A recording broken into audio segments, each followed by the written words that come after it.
bottom line is, when black women, black girls, black boys listen to this conversation we're having today, they're going to be confused because they hear two brothers speaking of a greater context to the problems that affect black men, and you hear two intelligent, beautiful black women who want to keep scapegoating black men while ignoring the historical and contemporary systemic challenges.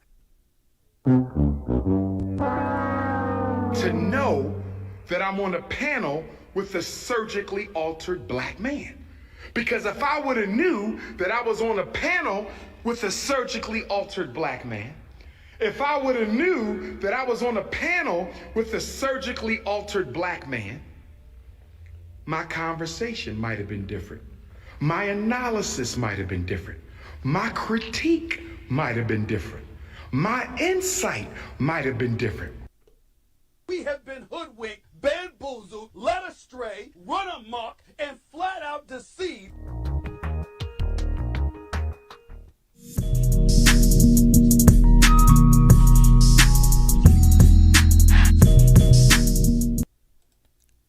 Yeah, LTTV, Blunt Talk with LT, back at it with another video. All right, so today we reacting to, it's kind of a dual reaction today. Dr. Umar Johnson enraged. He's furious. He was tricked by a transgender on the panel of the discussion on Fox Soul. Now, this transgender woman was hiding in plain sight as an agent for anarchy, trying to divide the black man and the black woman on air, hiding here. Not with the transgender showed no transparency in disclosing the fact that he was a transgender woman, and Umar Johnson is enraged, and we're gonna react to the discussion that they had and react to Dr. Umar Johnson going off on Hope Giselle. I believe that's his name. Let's get it.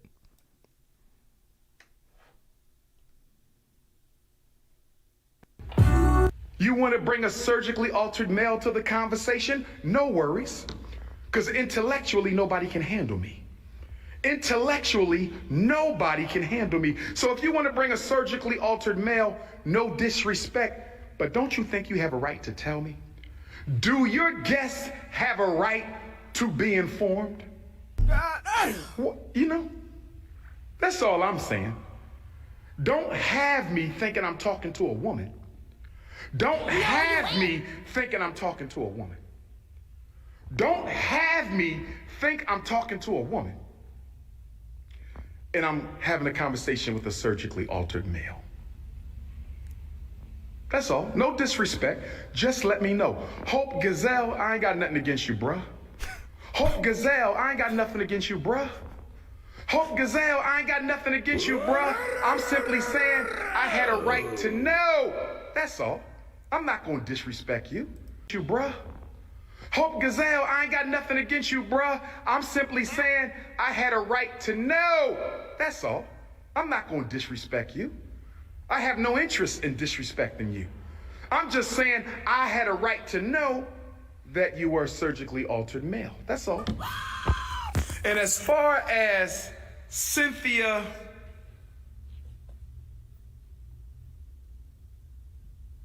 I'm not even going to speak on her. I'm not even going to. All I'm going to say is this. I hope my sister gets some deep spiritual therapy because she was hurt by a black man in her life. I hope my sister gets some deep spiritual therapy because she was hurt by somebody, and a black man hurt Sister Cynthia real bad. And I love my sister. I love my sister, Cynthia. Cynthia, I'm not gonna say nothing against you. Yes, you were mean and nasty, condescending and rude. You hate black men, but I love you anyway because you are still a beautiful African queen. Do you hear me, Cynthia G? You know what the G stand for? The G stand for go get some psychotherapy. Cynthia G. The G stands for go get some psychotherapy. I love my sister, Cynthia. I love my sister, Cynthia. I ain't gonna say nothing to disrespect that beautiful African woman. But as a therapist, as a doctor of clinical psychology, I'm referring Cynthia G to the Association of Black Psychologists for some post-traumatic relationship dysfunction disorder. I said post-traumatic relationship dysfunction disorder. I said post-traumatic relationship dysfunction disorder. Post-traumatic romance disorder. She just need some therapy to process the trauma. She just needs somebody to help her process the trauma. But that's my sister, and I love her. I'm not going to disrespect. I'm not going to disrespect. Sister Kai, you said you can be here tomorrow at 1 o'clock, right? 10 o'clock, I'm sorry, right, 10 o'clock.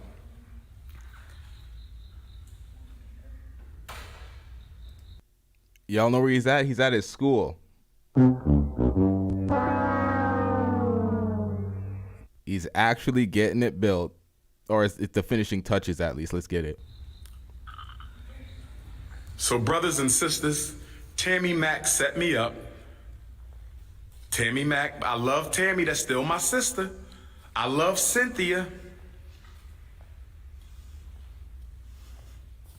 I'm just out here trying to get the school done. HVAC is in order. We about to shock the world. We are about to shock the world. We are about to shock the world. We are about to shock. Listen to me. If you are 15 to 25 years old, I need you to listen. If you are 15 to 25, I need. We're in a different era. Get over it. Whoa! So he's saying the school is done. Fuck all that old shit. Fuck all that in the past shit. We're in a different era. The school is looking lit. The gym is looking fresh. I don't know about the rest of the school. He's always in the gym. The gym looks pretty fresh though. I'm not gonna hate on the gym. So he was livid. He was angry as fuck about being hoodwinked and finessed, bamboozled, led astray by the transgender woman that was on the panel. He kept referring to them as beautiful young ladies. And we're going to get into this discussion. The problem with Dr. Umar Johnson is, and the reason why they continuously disrespect him is because he shows up at Fox Soul and then he's nice and he kind of panderish towards these disrespectful women and transgender. It's like when they're hitting you with that disrespect, don't hit them back with respect and all that shit. It's like either remove your presence or you can't tolerate that. You sit in that and they're just going to treat you like a lesser being, like they're above you. Let's get into this. The bottom line is when black women, black girls, black boys listen to this conversation we're having today, they're going to be confused because they hear two brothers speaking of a greater context to the problems that affect black men, and you hear two intelligent, beautiful black women who want to keep scapegoating black men while ignoring the historical and contemporary systemic challenges that are constantly placed in our way. I'm going to say this and be quiet, Sister Tammy. I got to give you this. There was a recent piece of research, Tammy, that came out. And the research said a black man with a master's degree, they did a study. They had white males who had come out of prison apply for jobs. They had black men with master's degrees, Sister Tammy, apply for the jobs. And guess what? The white males with prison history and no education were called back more than 75% of the time than black men with no prison history and a master's degree. I'm aware of that. I am aware of that. Women who are on code, I know I'm married to one. You know, I've been with the same woman for 20 years. So I can preach, I can walk what I preach when it comes down to this. See, that is a systemic problem, and they want to ignore that and scapegoat the conversation and go back and forth with this gender war bullshit instead of fixing the problem. We're going to get into that shortly. Make sure you hit the like button. Make sure you hit that subscribe button if you're not already subscribed. We do have allies, and the allies, the ally is the black man, woman, and child. With this whole fight between black men and black women, it's like the women forgot about the kids. It's like it's this whole war going on, and it's like the kids be damned. You have people like Dr. You jumped on me there, Dewan. You jumped on me. I don't even know how we got to the kids. No, because we're all one. Black man, woman, and child. Are you talking about the kids that black men abandon and publicly talk about how they don't want? All right, so you're trying to have a conversation and a discussion, and the first thing that they do is become the antagonist of the situation. He says deflection. She goes on and says whatever. No, because we're all one. Black man, woman, and child. Are you talking about the kids that black men abandon and publicly talk about how they don't want those children? I can't speak for your life, but all I know is my father's always been there for me. My wife's father's always been there for her. I'm there for my wife. My grandparents Talk about how they don't want those children? I can't speak for your life, but Damn, son. These nuts. Ha! Got him! all I know is my father's always been there for me. My wife's father's always been there for her. I'm there for my wife. My grandparents were there. I have married lineage. I can go back 400 years of marriages, so I don't know. Be that as it may, it's very well documented. I was talking. When it comes down to it, there are some men that leave, and we're going to talk about the men that leave. Let's talk about a lot of men that leave because of how they were pushed out by people who were going around trying to get government benefits. Let's talk about that. If he's not there, let's talk about all these single family households that are there because somebody wanted a baby so they can get a check one day and didn't give a damn about who she had that baby with. Yep. The government incentivizes this type of behavior. They make the woman could stay home and get more money from the government without the man in the house. So bye, nigga, you're useless at this point. I'm getting provision in from the government. And they use the kids as this tool to wave it over the father's head as over like this power tool, the power trip. And then this Cynthia G talking about black fathers walking out of the house, leaving their kids. It's like, no, they're leaving the baby mothers that try to treat them like shit and dog them out. That's what's really going on. It's not them abandoning the kids most of the times. Gotta say most of the times because there is some negligent pieces of shit that just trying to, shoot up every club and not be responsible for it. We're not gonna act like those motherfuckers don't exist. 80% of the women having sex with the same 20% of men. If you keep in that same loophole, you gotta look in the mirror. Well, I don't know, Dewan. I mean, your points are well taken. I'm just confused on how we go from a war against black men to women having babies by different men. It's not adding up here, Dr. Umar. That's the finesse. We even get dragged into that and start debating and going back and forth and start pointing the finger. It's like, no, we're getting derailed from the conversation. We're trying to find solutions, not point the finger and go back and forth, man versus woman. So that's how we kind of get finessed into those conversations when people start deflecting and making stupid comments. Help me make the math. Well, there's a couple things. Number one, we have to make sure that we conduct a systems analysis and an institutional assessment. Communities are made up of institutions or the lack thereof. Communities are governed by systems or the lack thereof. Let us be very clear about something. This fratricide, this black on black crime that so many of our brothers are engaging in, let us remember, Irish did the same thing. Italians did the same thing.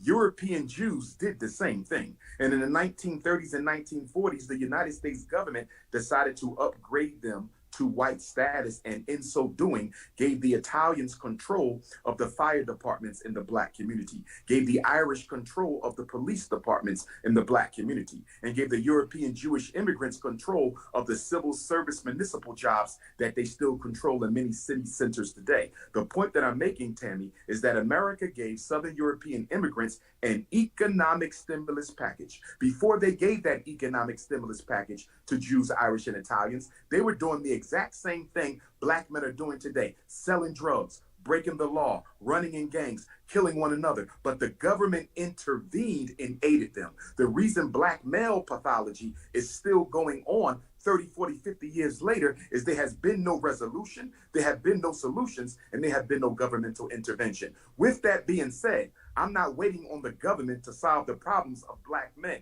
We as black men have to unite, come together, organize, and solve our own problems. Just because we can admit that the government introduced pathology into the black community, we can still take full responsibility for ending it ourselves. That's absolute facts. We have to take the power within ourselves. The black men have to stand up and build.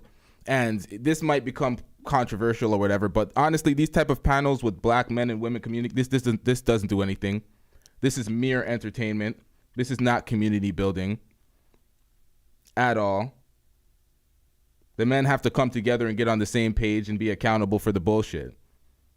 This whole scapegoating people when someone made a point about this. What other white rapper or white artist goes to a local place to eat and has to worry about getting shot up? The things that they have to really worry about is getting mobbed by a bunch of fans trying to take pictures with them. They don't generally have to worry about that. When people try to blame the girlfriend of PNB Rock for posting the location when that's his job to handle the security of their family and let her know that she's not supposed to be doing that. I'm a nigga that's out here in the streets that has people potentially gunning for my heads and my chains. Like, nobody told niggas to get involved in street issues, that they have to be looking over the back of their shoulder and protecting their family when they're at a fucking Roscoe's. You know what I mean? There's no accountability there. We're going to get into that in another breakdown.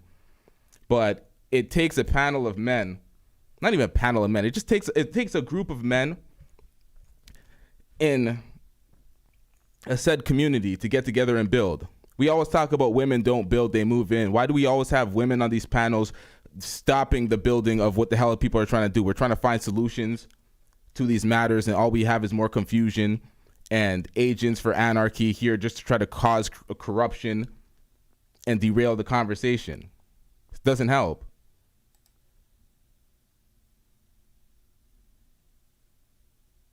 Hope I see you nodding. And Montreal Rather says Cynthia G is in no position to be talking about this, considering who she had a baby by. Yeah, she has a black baby daddy. That's why she's hating on black men, saying they walk out and all this bullshit. Emotional damage.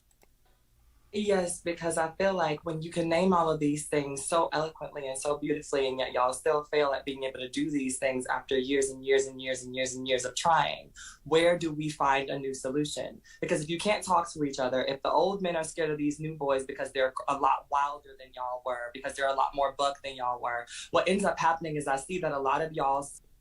Stop the cap. It's a total fabrication. Y'all? You mean us. You mean we. You mean us. You're part of the group too. Stop it. Get some help.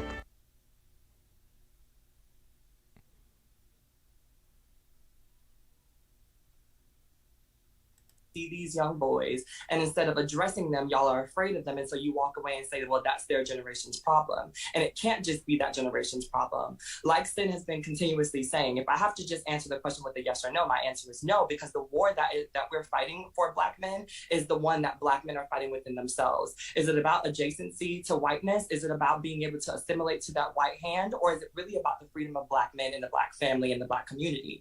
I like that question a lot, Hope. I want to hang on to that question. Dewan, if there is a war against black men, what exactly is the war? The war is to disenfranchise black men economically, because when you destabilize us economically, everything else is going to fall. We can take this back to Maslow's hierarchy of needs, which Maslow didn't come up with, but that's who gets the credit for it. When you take away food, clothing, and shelter, everything on top is going to crumble. That's just human science. And what I'm hearing right now is people that are saying, ignore the science, ignore what's been proven for thousands of years, and let's just focus on these black men. I don't care that everyone else has done it when they were in the same economic situation. I don't care the fact that black men don't do this when they're sort of stable. Let's ignore all of that stuff, and let's just go back to what black men need to be doing. Chronic Introvert says, what black man wants to be white? I don't fucking know, man. I always hear that bullshit from black women, and I'm like, where do they get that from? No nigga ever said he wants to be white or postures towards being white. There's been Michael Jackson, but he had that skin shit. That's about it. So I don't even understand that. And then the black hate is so strong with Hope Giselle that he's trying to be a woman. And then dog out black men. It's like, bro, you're one of us. What are you talking about, son?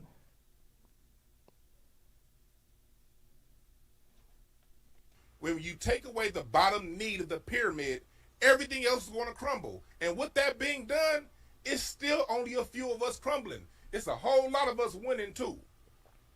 I agree with that. I want to go ahead, Hope. I was going to say, but it's at the expense of the Black families that y'all claim to care so much about. I think that what we fail to realize is that when the Black men who do have that platform that are not doing those things get on, the last thing that they're thinking about is the Black adjacency to their family. They want to assimilate to whatever whiteness, whatever white male privilege they get. And that's a large part of the problem. We see this happen when we look at social media, and we're seeing Black men publicly proclaim the idea of loving on everything but a Black woman, wanting to have children because their eyes and their hair are going to be looser and more exotic looking. Stop it. Get some help. Once again, agent of anarchy, trying to put something on Black men that doesn't belong on Black men and is largely associated with Black women, but we don't want to do that because we're going to go back and forth and create this gender war based off of a trans woman hiding in plain day. And as much as Dr. Umar Johnson, it says beautiful ladies on the panel, Hope Giselle never once feels the need to be transparent and say, look, I'm a trans woman. They always want to make this distinction and call like males and females that didn't have any operations or aren't in the delusion. They want to call us cisgender, and they want to make the distinction to call them transgender. Why hide in plain sight like this? He was very offended, if y'all seen the beginning, but let's get back into this. And talking about kids in society, it's like, you are a transgender. You're not trying to have no damn kids. You do not see that as much in the influx of Black women as you do in Black men. So when y'all do get on, then it should be the responsibility of y'all, if y'all really care about this upholding of the Black family, to then come back to the Black communities that you come from and create those Black families and show people. Dr. Umar, you welcomed us to the show by saying Black power. Black power, okay. Is there some truth to the assimilation that Black men want or perceive to want when it comes to this war being waged against you? Well, there's definitely some truth to it, but I think that truth is also evident in Black women. Black men, many of them may choose to want a white woman, but many Black women choose to look like white women. So we have to look at ourselves, and we have to recognize that the pathology is not more of one gender than the other. That's the issue I have with conversations that seek to see who is more at fault, the Black man or the Black woman. It's not about who's more at fault. We rise together or we will perish together. The Black man cannot survive without his woman, and the Black woman cannot survive without her man. And the issue that I take with my two sisters' narrative is I hear a lot of criticism. I hear a lot of condemnation, but I don't hear any empowerment. I don't hear any solutions coming from either one of them. It appears as if that there is a hatred towards Black men by those sisters. Even when they said, why are we going back to 1960? Let's stay in 2022. That is so immature and irresponsible of a statement. As a psychologist, when a client comes into my office, the first thing I perform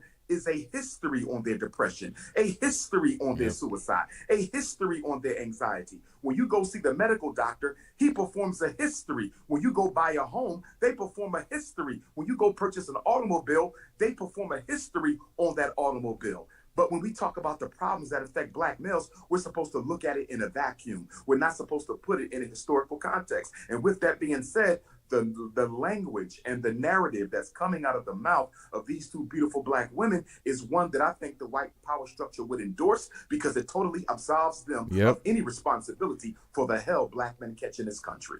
Cynthia G, you did say, why are we going on? Way more focused on derailing the conversation and attacking. And that's why these conversations and these panels are not community building. They're just entertainment.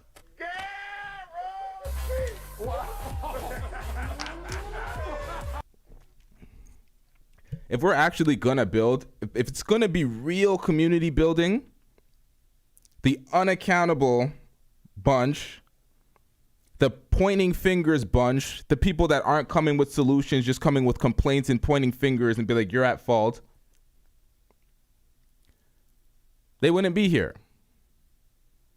Not at all.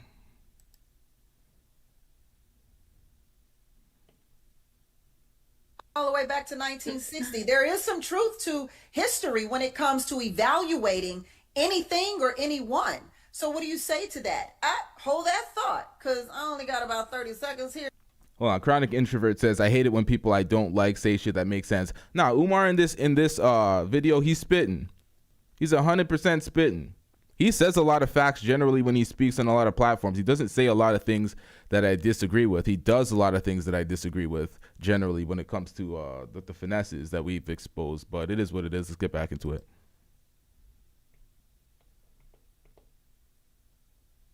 So I don't want you to get into it, because I know you're going to get into it good, sis, and then have to come right back out of it. You understand? So just make sure you understand the question at hand, which is about a person's history, in this particular case, black men's history in America, and why it doesn't matter when it comes to the war being waged against them. We'll talk about that and more when we return on The Business of Being Black with Tammy Mack on Fox Soul. Oh, what? I didn't get the commercials out of here? Woo. By way of going to their women, document complaining, and what did you do? And we return on The Business of Being Black with Tammy Mack on Fox Stop Soul. it. Oh, we'll be back. Get some help. Woo. It.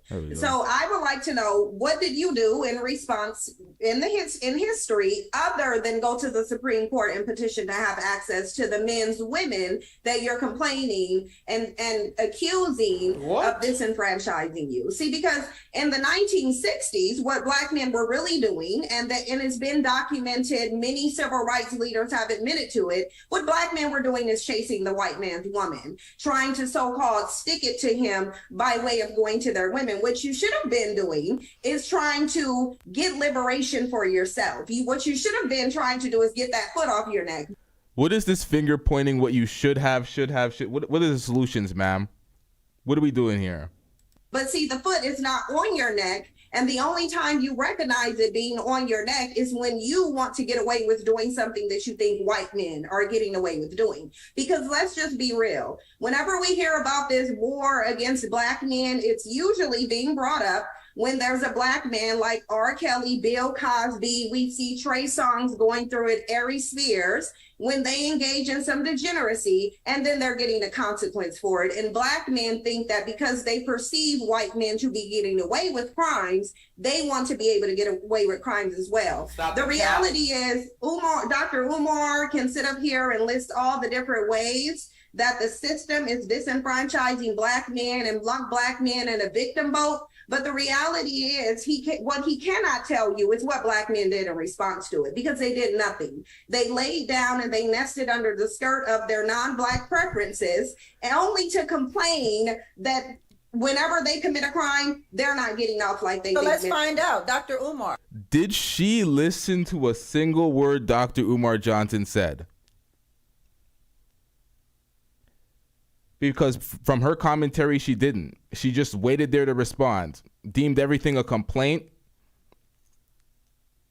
didn't listen to the end when he talked about being solution-oriented, running a history to understand the problems so we can fix the problems. She heard none of that. It's actually pathetic. It's like they're just trying to argue. Well, number one, again, I think that it is such a shame, coming from a psychological perspective, that we seek to heal our wounds as a people by relying on unprofessional testimony by individuals who have a vendetta against the opposite gender in their community. When you hear Sister Cynthia speak, you can hear a hurt and a pain and a hatred towards black men. We cannot find an effective solution to black male-female relationship issues or the oppression of black men or black women when the people at the table having the conversation have negative emotional,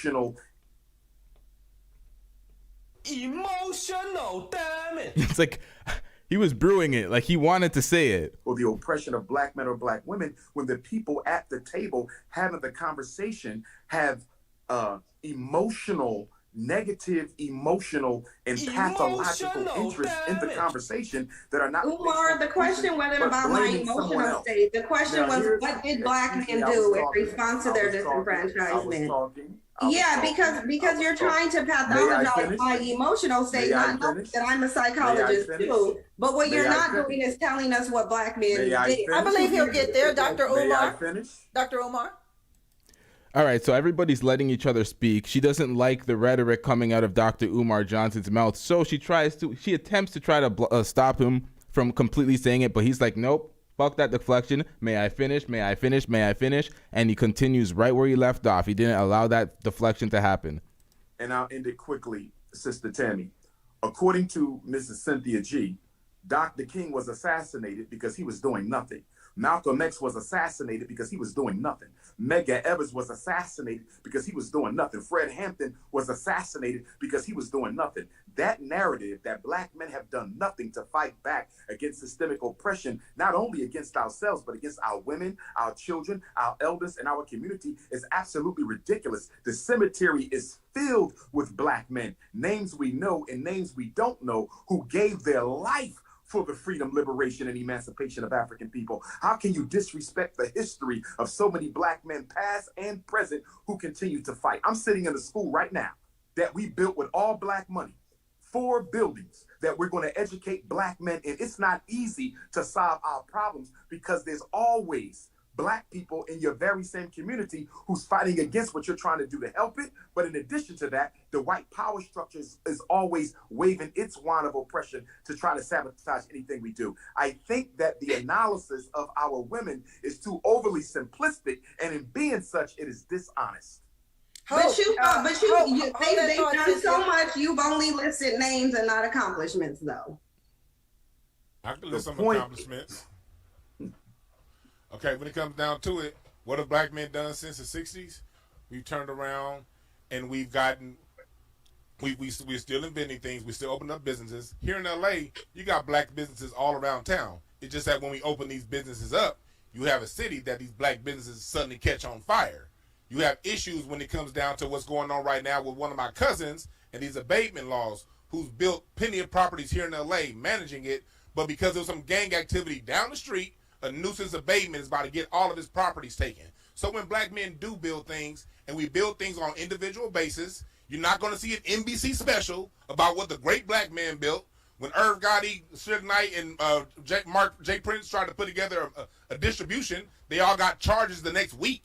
So it's not like we don't build things. When we do build things, something always ends up seeming to happening. And in spite of that, you've seen the most black business male ownership that's gone up in the last 60 years since the coronavirus. We still doing it. I personally got 3 businesses, so I don't know what you're talking about. I employ young black men. I've helped thousands of black children here in South Central LA. So all this black men ain't doing nothing, where are you kicking it at? So how are you? So how are black men creating all these businesses and still costing the government $50 billion a year? Here's the one thing that is. I want to get Hope in here real quick, Dr. Umar. I want to get Hope in here because Dr. Umar listed a plethora of black men that we know, and I'm assuming he listed the ones that we know. So that once we start getting some productive conversation going, we have to stop it, and then we get the agent for anarchy to speak. Let's hear it. We can identify and all agree that these black men have done something in terms of the fight for equality in America. How do you feel about those men that he listed, Hope? Have they done anything for the black community or not? Most definitely, I would be ignorant to say that they haven't, right? But I think that what we're failing to realize is that when we have this conversation about what black men have done, the consequences are usually because of white supremacy and the gaze of white folks on us are that the black men are then taken away and the black women have to then sustain those things. To say that black women are unappreciative of that, it would be, I think that is the dishonesty, right? The way that black women show up for the black community and the black families, regardless of how we feel about the black men that we might be interacting with or the black men that are doing bad things, while still staying here to cultivate the black men who are, is, I mean, to overlook that. I'm sorry, hold that thought one quick second. I have to pull up something, y'all. This recently came out. This is important. As you know, 0.4% by it. According to, let's play a clip of that. Housing security in the U.S. since the pandemic is on track to become a crisis, and black women are being affected the most by it. According to Eviction Lab, there were more than 434,000 evictions last year. So for some context to this, the eviction moratorium was in place for a large portion of the year, but the number of renters at risk of eviction as of January spiked to about 3 million and counting. She belongs to the streets. Shit getting out of hand now. Large portion of the year, but the number of renters at risk of eviction as of January spiked to about 3 million and counting.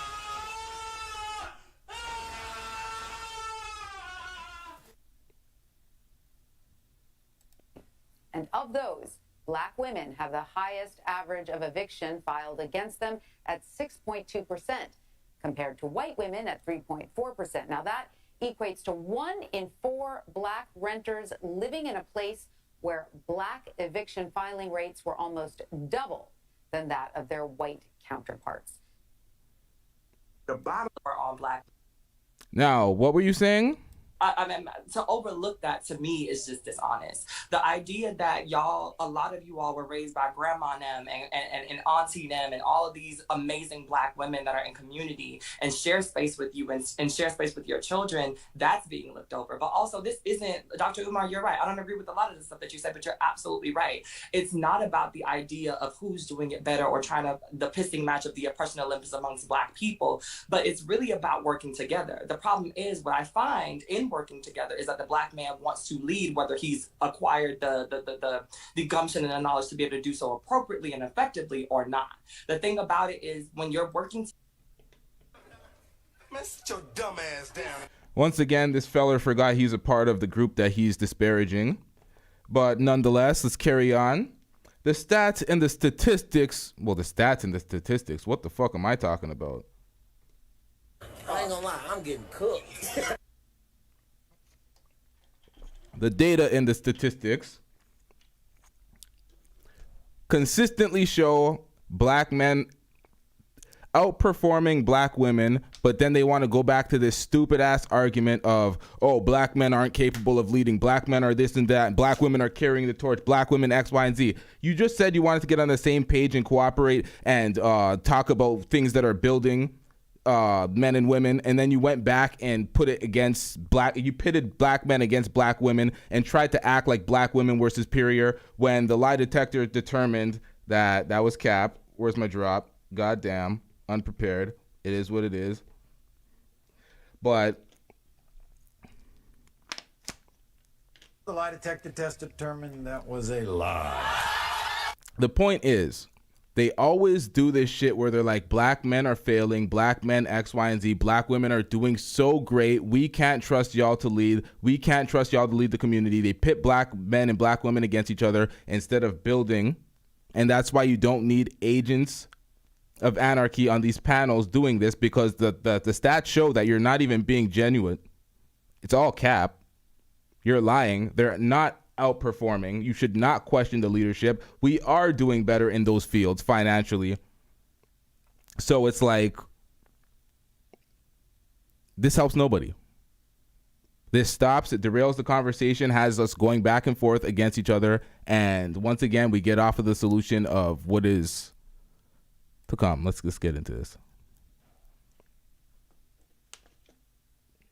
Together, we are a team. You get to lead this portion because you're better at it. I get to lead that portion because I'm better at it. And then we come to a common ground for both of us to succeed. But a lot of the nope. Once again, you are not a cisgender man or a woman. This conversation isn't for you, but yet you're in this conversation as a transgender woman, aka a man that had the surgeries.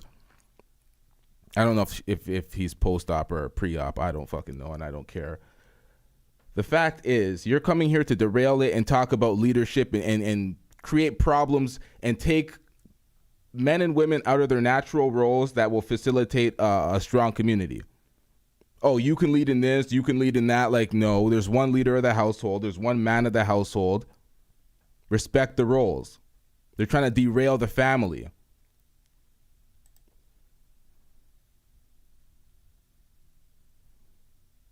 times when we're talking about these succession plans and we're making all of these advocacy movements in order to progress the Black family, the Black man says, listen to me or fail. right? As if Black women have nothing to contribute to that. And I think that that's where the problem is. That's where the discourse needs to happen, is how do we work together so that Black men understand that we are meant to work side by side and not we are same business or master. Because that is me being subservient to you in a way that I might not want to do, especially considering if you do not have the credentials, the know-how, the wherewithal, or the lived experiences. You would not want to submit to a man because you are one of which. You are that of a man. First of all, stop trying to fuck up the conversations between men and women. Because that is me being subservient to you in a way that I might not want to do, especially considering if you do not have the credentials, the know-how, the wherewithal, or the lived experiences to. This is how we get nowhere. This type of narrative that they constantly push, where the Black woman excellence and the Black men failures, constantly questioning the leadership. This is what derails the community. This type of bullshit right here. And these people are placed here strategically to fuck shit up through entertainment, because they understand that a lot of people are raised and educated via entertainment. It's not the way things should be, but it's the way things are generally.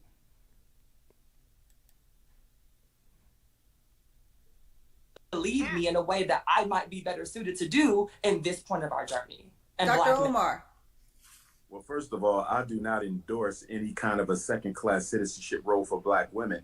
I believe Black women have as much to offer as do Black men, so I'm not sure who the Queen is referring to, because I am not a misogynist and I do not support that type of narrative that said the Black woman's position is only to have children and to prepare food. But Definitely at the not. same time, I think Black women have to look at themselves, because although white supremacy has been the greatest enemy of the progress of Black men, you would also have to argue that Black women have probably been the greatest accomplice to supporting the white power structure in their destruction of Black males, i.e. the conversation we're having right now, where two intelligent Facts. Black women have yet Whoa, to whoa. indict white supremacy for the role that they play in the destabilization of the lives of Black men. So when we come back, we'll find out if the two beautiful sisters who are on the panel will indict white supremacy. Stop it. Get some help. Once again, Dr. Umar Johnson was finessed. He was tricked. That's why he was angry at the whole matter. But and you're a part of it too. Lying. When we return on The Business of Being Black with Tammy Mack on Fox Soul. Thank you all for this conversation. Do Black men in America face more obstacles than Black men in other countries? We're going to talk about that. But first, I want to know, is white supremacy responsible for any of the Black man's plight at all? Most definitely. Like, let's not play coy here. We understand the role that white supremacy has played. But I think that over time, as we learn the tricks of white supremacy, right, we learn to do better to defeat it. And I find that, especially as Black men, a lot of the time when we're talking about this war on Black men, we fail to realize that Black women are underneath the same scrutinies. Maybe not in the same way and maybe not for the same reasons, but y'all are not going through this alone. And so when you talk about the ways in which Black women have learned to take, what we're given and turn it into glitter and throw it up and make Black girl magic, we wonder why those things are not happening for Black men in the same way. And it's largely because I think that complacency happens. A lot of Black men, not all, are complacent with the idea of being saved by everyone other than themselves. The lie detector test determined that was a lie. This pathetic narrative. How do people allow this type of shit to hit the airways without questioning the bullshit? Looking at the empirical evidence and being like, that doesn't seem like it's adding up. Looking at the actual statistics online and be like, it's not adding up.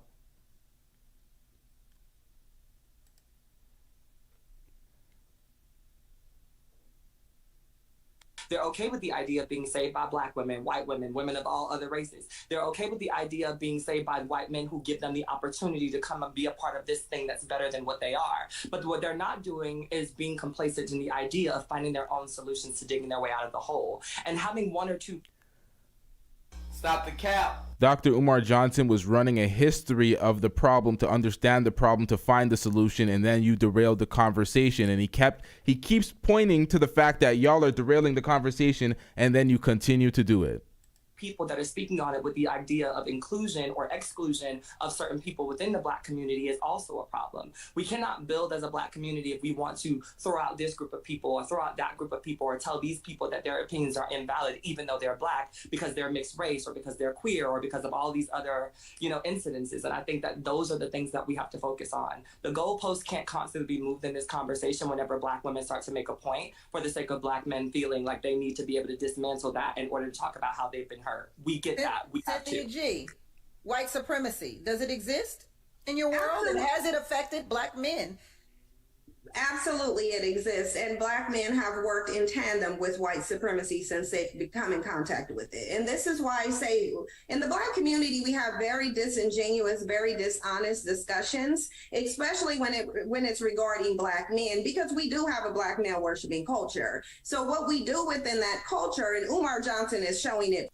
We have a Black male worshiping culture. I thought all niggas wanted to be white. Emotional damage. Discussions, especially when it's regarding Black men, because we do have a Black male worshiping culture. So what we do within that culture, and Umar Johnson is showing it today, is absolve Black men from any accountability for what they've done. Number one, we wouldn't be in a system of white supremacy had it not been for Black men. So if you want to go all the way back to history, then let's go back to history when Black men were selling their own people into white supremacy. Let's go back into history when 16 years off the plantation, Black men weren't worried about a war being waged on them. They were worried about getting access to white women. That's what you were worried about. And it's interesting. There's a reason why I feel like Umar focused mostly on me and Hope's attitudes, and it's because he can't accurately answer the question. He mentioned names, not accomplishments. And the reason being is because I think he mentioned those names specifically because the accomplishments of those people don't have to be explained.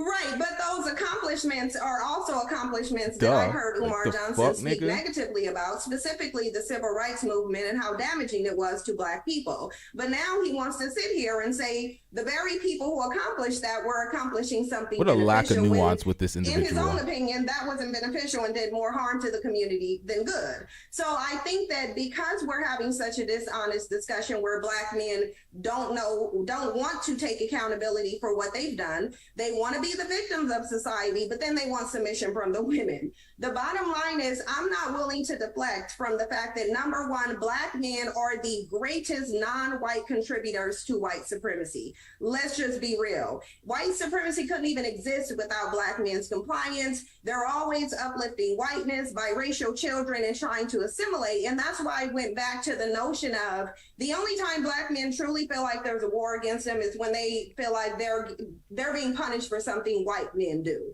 At the end of the day, y'all dropped the ball. You're blaming white supremacy on your failures. We already know there's oppression, but Black women are double oppressed. We have more barriers to face. You have male privilege in a patriarchal system, and you can't even get it right. Well, Dr. Umar, I think we all know your stance on interracial marriages. Absolutely, but let me also so please acknowledge what the rest of what Cynthia G has said. Absolutely. I'm not sure where Sister Cynthia took history class. But if you know anything about the transatlantic slave trade, the transatlantic slave trade was a European enterprise. It was not an African enterprise. I'm talking about the sub-Saharan slave trade. You should go look into it. Excuse me. You address me. May I finish? Go look into the sub-Saharan. He sat there and let her spew all that bullshit. He did not interrupt her. And as soon as he starts spitting, she has to interrupt. Slave trade where Black men are trading their women and children for alcohol and tobacco. May I finish? Go ahead, Dr. Umar. The transatlantic slave trade was a European enterprise. It was not an African enterprise. Although there were some chiefs who participated in it, by no means did they control the direction and extension of the transatlantic slave trade. So that's number one. Number two, Black men resisted enslavement, not only on the shores of Africa, but right here in America. We celebrate Nat Turner, Denmark Vesey, Gabriel Prosser. There's literally hundreds of documented attempts by African men to liberate not only themselves, but their women and their children. So to act like we just sat there and we're complicit in our own oppression is absolutely ridiculous. The other point I want to clarify for your information, Cynthia G. You've never, ever heard me condemn the civil rights movement. The good Reverend Dr. Martin Luther King Jr. is a hero of mine. And despite me being a Pan-African nationalist, I take issue with other Black nationalists who do want to dismiss Dr. King's accomplishment. The civil rights movement was necessary because it removed a psychological scar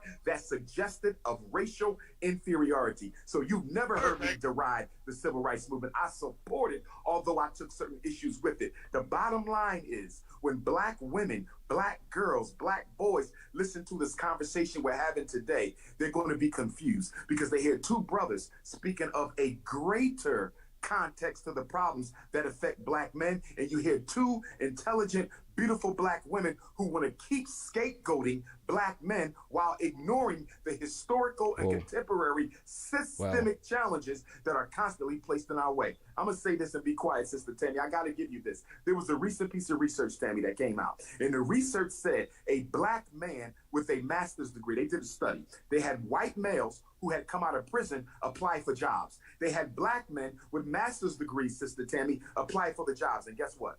The white males with prison history and no education were called back more than 75% of the time than Black men with no prison history and a master's degree. I'm aware of that.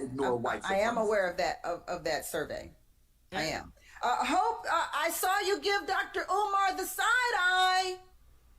It's only because I can't, you have 1,001 clips on the internet, but I know for a fact that one of the things that I was offended about in doing research or just seeing you on the internet is that you have definitely talked about your disdain for some of the practices of Dr. Martin Luther King. So to sit here and gaslight us as if most of us have not seen. That's not true. Find the clip. Find the clip. Well, Dr. Omar, you yourself said you had you yourself just seconds ago said you did find some things in the civil rights movement problematic. But I supported the movement, and I still support it. Bag. These idiots have no nuance. So you got to agree with every single thing that was taking place in the civil rights movement to be an advocate of it or a supporter of it. Every little thing.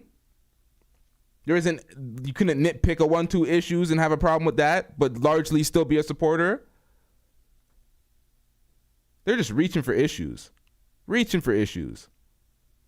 Everyone supported Every it. time I'm in Atlanta, I have never been as a Black man, of the as a Black person in If we're going to have the conversation, let us be honest. Let's not misrepresent. You're the only one not being honest, Umar. You're not being honest. Find the clip. You don't have to argue about it. You don't have to argue about it. You just admitted to it. We don't need There's 60 seconds left on the 60 seconds left on this segment. We won't be able to find the clip on this show. But Hope, finish. Hope. Essentially, whether we find the clip or not, we know that those things have been said, and you know that you've said controversial things. Once again, we see you moving the goalpost when you find that. Controversial according to who? We find, once again, because my thing is you and Cynthia can have... How are we talking about moving the goalpost when you randomly brought up the fact that you have some issues from some things he said in a clip? What did that have to do with the conversation at large? That dynamic, but I give you the space to speak. I've given everybody that space to speak, so please don't interrupt me. At the end of the day, You interrupted me as well. Let's be fair. I did not. Yes, you did. And so once again, here we go in a space where Black women are making a point. It's more important to the It's Black... not about... We have been hoodwinked, bamboozled, led astray, run amok, and flat out deceived. Black women are making a point? No, you ain't. Say that shit again. Goofy ass nigga. What the fuck you think this is? Ready? Come on, hang on a second. With due respect, shut the hell up. I want to hear that. Interrupted me as well. Let's be fair. I did not. Yes, you did. And so once again, here we go in a space where Black women are making a point. It's more important to the It's Black... not about you being a woman. It was about you being incorrect. When it has Black nothing to do women with you are being a being woman. I incorrect. respect It's you. more You were important incorrect. for Black men to You were speak incorrect. for I didn't have the issue with a woman. You were incorrect. Well, let's all Do you hear this? This agent for anarchy once again is trying to interject some sort of misogyny in it. Oh, a woman speaking, so you're X, Y, and Z. Like, stop the goddamn cap. What are we doing here? Not trying to have a conduct. You're not trying to conduct a conversation with some sort of solution at all. They're just trying to be edgy and create issues for television views, or television ratings, I should say. This is on TV, right? Foxhole. Breathe in, breathe out, and I'll take a commercial break. All right? We'll take a commercial break and come right back to wrap this up on the business of being black. They hate black men. That's the problem. They hate. Stop it. Get some help. Welcome back to Business of Being Black with Tammy Mack. I am Tammy Mack, and the business of being black today is there a war being waged against black men? Dr. Umar is getting it a little bit because he says the ladies are lying on him. And I suggest that you run through and roll through every interview and clip that Dr. All right, let's get into some comments real quick. Where are my comment screen? Lady Hotep says, transgender Hope shouldn't be speaking for black women anyway. Who is this broad? Right? You speaking for black women when you're not a black woman. You're one of us, nigga. You one of us. Stop it. Get some help. And then Chronic Introvert says, they said the only person not being honest is Umar. While you have somebody as a chameleon just right here not being honest at all about who the fuck they are. No transparency at all with this trans. Dr. Umar has to find the clip, as he would say. One thing I agree with you on, Dr. Umar, is a lot of times when we have these conversations, we start comparing black women to black men, and we tear one down in order to make the other's point. And oftentimes when I have these debates, when you have these debates, you do it purposely. When the man spoke, when the other guy, I can't remember his name right now, was speaking, he made a great point. Dr. Umar Johnson wanted to expound on that point and add to that to get some sort of solution. You said, hold up. Let's get this transgender to come in here and derail the conversation and fuck it all up by saying a bunch of deflective bullshit. You did that purposely. And you're trying to act like, stop it. All right, let's get it. On the business of being black, I notice that is often the debate, to break the other person down rather than build them up. But I do want to do some comparative questioning right here. Do black men face more obstacles than black women? Dwan. I don't want to put. We don't care. Let me tell you, we don't care. I would have been like, next question, who the fuck cares? Who cares who faces more obstacles? What are the obstacles and how the fuck do we fix them for both so we have great families out here? The hell are we talking about? In a more or less, we face different obstacles. But at the end of the day, this is what we can say is true. Black women have a safety net that black men don't have. If a black man loses his job, like earlier, what they're talking about earlier, black men have no accountability. Well, if a black man don't pay child support, he gets his license taken away, he gets his passport taken away, and he can't get a job.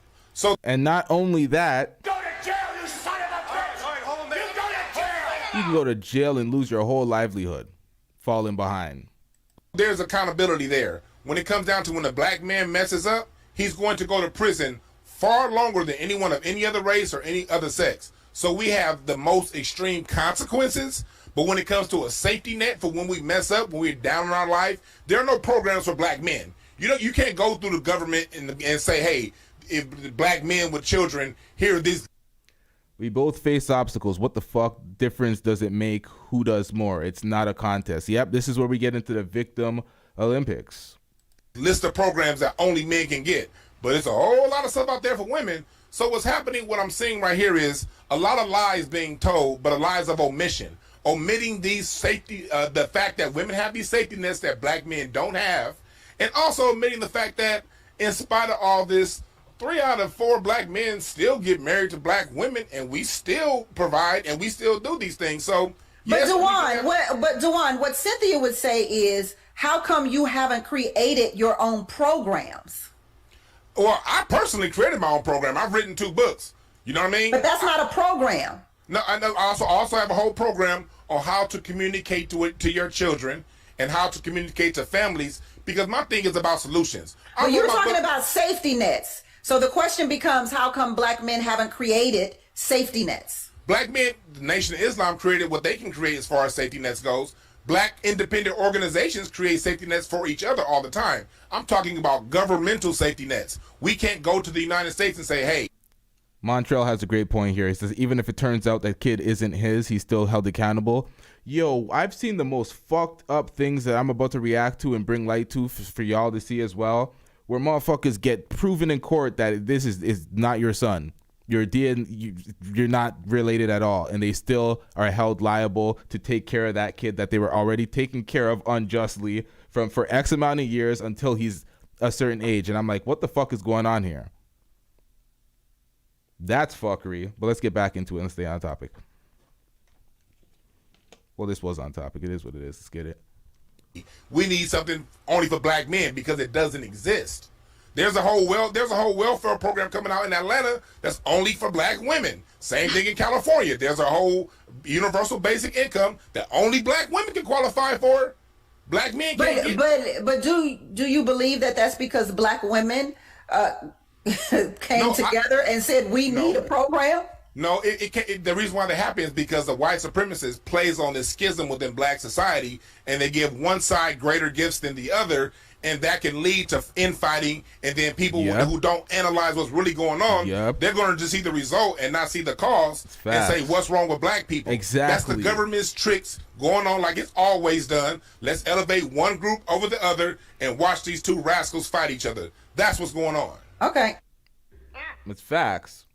And it has black women with this inflated self-ego where they think that they're so much better than their black counterpart, and the stats show that that's absolute cap. It's really what fucked up a lot of the shit going on in the dating world. A lot of the...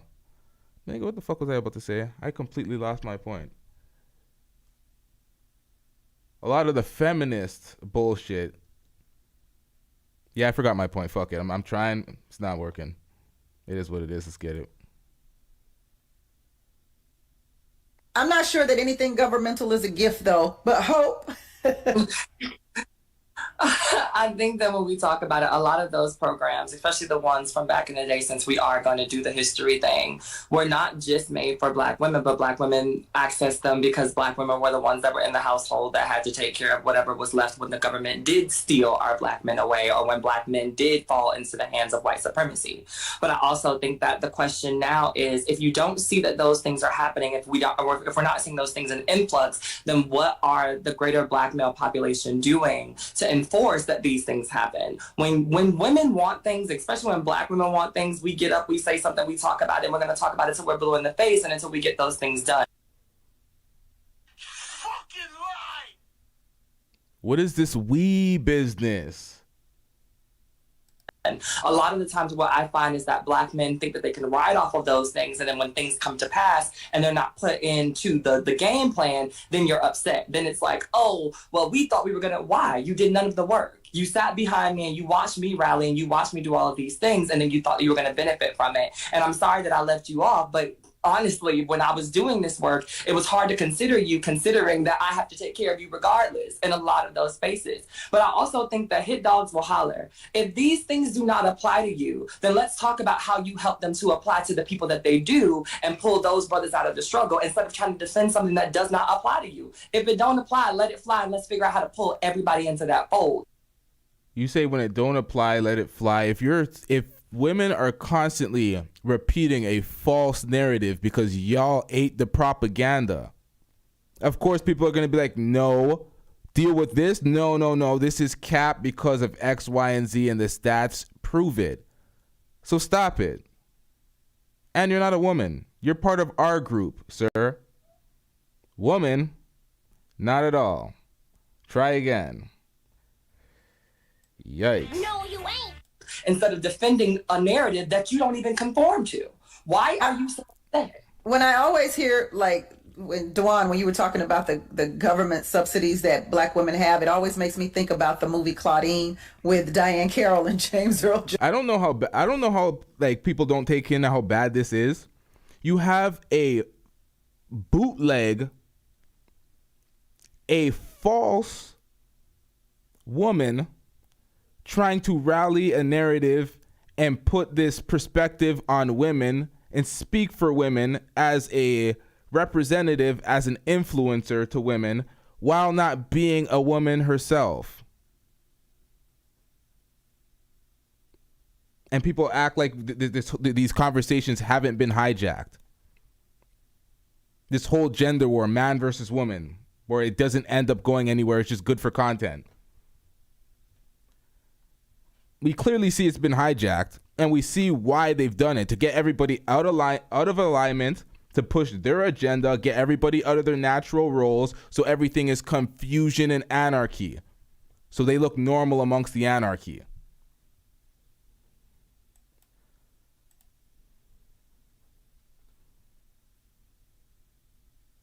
Jones, and him being the trash man and having to hide him in the closet when the people came. So I do believe that it definitely was a setup for a letdown in the black community. Dr. Umar? Yes, indeed. One of the problems with the conversation, not with you, Tammy, but the responses, they're so individualized. Nothing is being evaluated from a group perspective, or a community perspective, or a systems perspective, or an institutional perspective. The bottom line is anything black men want to do to liberate ourselves or our community, we can't do it without our women. And anything our women want to do to liberate themselves or the community, they can't do it without the men. It is not a competition. It should be a collaboration. But once again, some of us in the conversation are so filled with hatred for the opposite gender that we can never get around to talking about solutions. And in speaking of clips, Sister Tammy, there is one clip you might want to ask Sister Cynthia about, because it was sent to me by about 30 people several months ago, maybe even weeks, where she suggested that women, black women, should abort their black male fetuses because after birth, they would not contribute to anything worthwhile in the black community. Could you ask her to clarify her comments? I would love to. Women, I would love to too, but we don't have time. So Dr. Umar, what I need you to do is tell us what you're working on so we can be a part of it.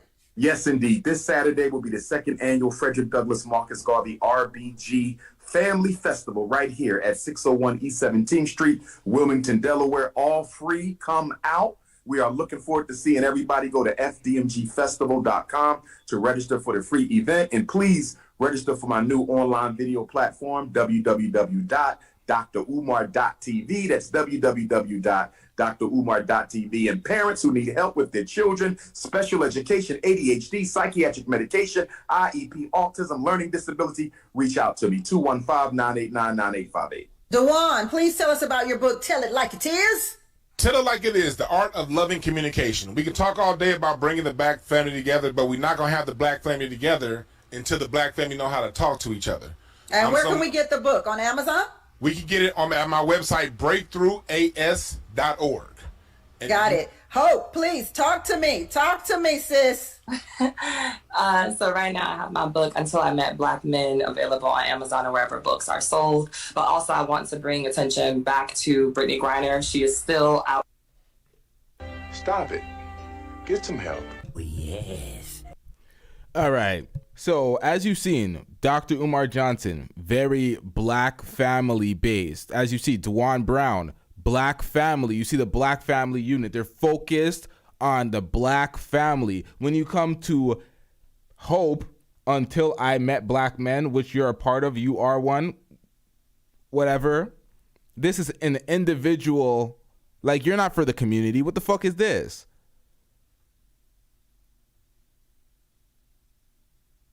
Oh, okay, so the trans ideation, all that. Okay, this is here on the book, but he didn't actually vocalize any of this. Nobody even took any of this in. Pause. there, and we have Black Feminist Future that you can follow on all platforms, including Instagram, that are helping to make sure that our sister gets home, because that's a huge thing right now that we're not talking about and that we're not discussing in the same way that we discuss when Black men are going through some of the same things. Now, because this show is about the war waged against Black men, until I met Black men, is that a good thing? It's a great thing. It talks about what a lot of people thought the book was going to be was a read towards all the Black men that I've met in my life, but what it really But it is not. Right? It is not. All right. Cynthia G, tell me about the content of your YouTube channel. Well, if anyone really wants to know about why selective breeding will be the best thing for our community, then they can come to my channel where I explain that, as I also talk about the dynamic between Black. She's absolutely right about that. Selective breeding would be the best thing for our community. We need to leave bitches like her the fuck alone. The best thing for our community is leaving these motherfuckers off of the panels, off of the discussions. They ain't building shit. They're coming to tear shit down. Men need to build the community our goddamn selves and be accountable for our own shit, including the hood and all the fuckery that takes place in it. We're gonna have to tackle that in the next upload, but that's a big battle. It's a tough battle. We're gonna be out here. We're gonna do it, but we gotta leave bitches like her alone. You don't procreate with these type of women that have no respect for Black men at all. Fuck that. So she could ruin your fucking life. That's all they do. Women like this will just ruin your life. Dangle that baby over your head as a trying to get people sick. As a power tool. As a power tool. Nope. Men and Black women, and Black women's need to have standards, expectations, and boundaries when dealing, especially with Black men, but any man in general, and open up your options too. Put you first. Stop thinking about Black men. Okay. Stop thinking about Black I'm gonna men. be thinking about This conversation was about the war on Black men. Her conclusion was stop thinking about these Black men. Was she an ally or was she an enemy? my Black man, Cynthia, because homie is all of that and then some. So I'm thinking right now. As a matter of fact, this show is over because I'm about to go think up on something. I can't join you in that one. Well, quiet as kept, so am I, but I still feel how I feel. To know that I'm on a panel with a surgically altered Black man. Because if I would have knew that I was on a panel with a surgically altered Black man, if I would have knew that I was on a panel with a surgically altered Black man, my conversation might have been different. My analysis might have been different. My critique might have been different. My insight might have been different. You want to bring a surgically altered male to the conversation? No worries. Because intellectually, nobody can handle me.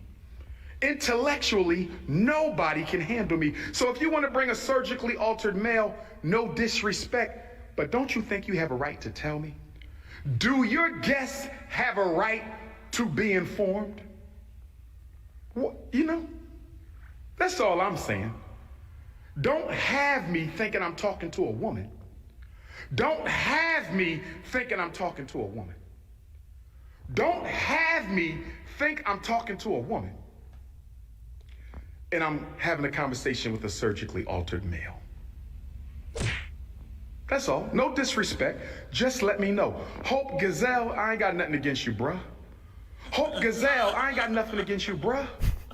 Hope Gazelle, I ain't got nothing against you, bruh. I'm simply saying I had a right to know. That's all. I'm not going to disrespect you. I have no interest in disrespecting you. I'm just saying I had a right to know that you were a surgically altered male. That's all. And as far as Cynthia,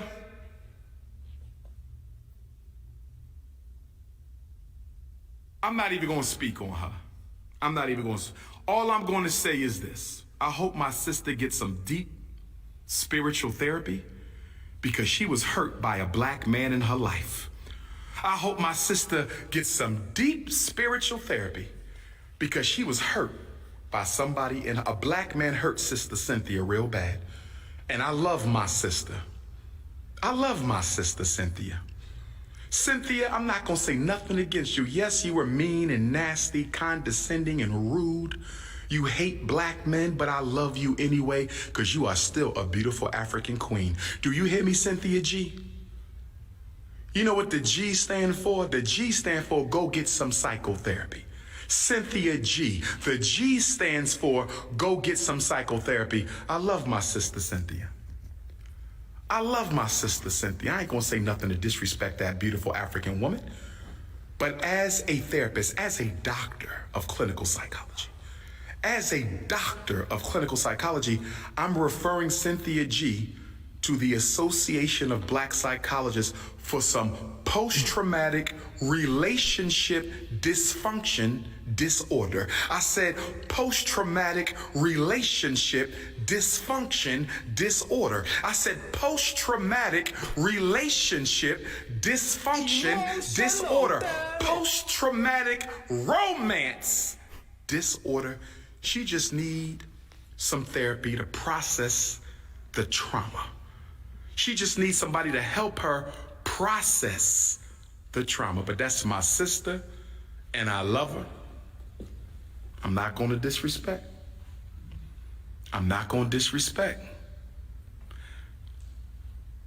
Sister Kai, you said you can be here tomorrow at 1 o'clock, right? Cynthia, altered male. That's all. No disrespect. Just let me know. Hope Gazelle, I ain't got nothing against you, bruh. Hope Gazelle, I ain't got nothing against you, bruh. Hope Gazelle, I ain't got nothing against you, bruh. I'm simply saying I had a right to know. That's all.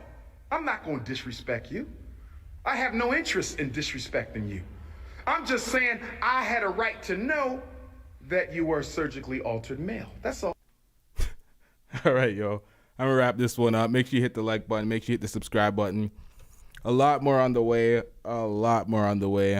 We out. Yeah.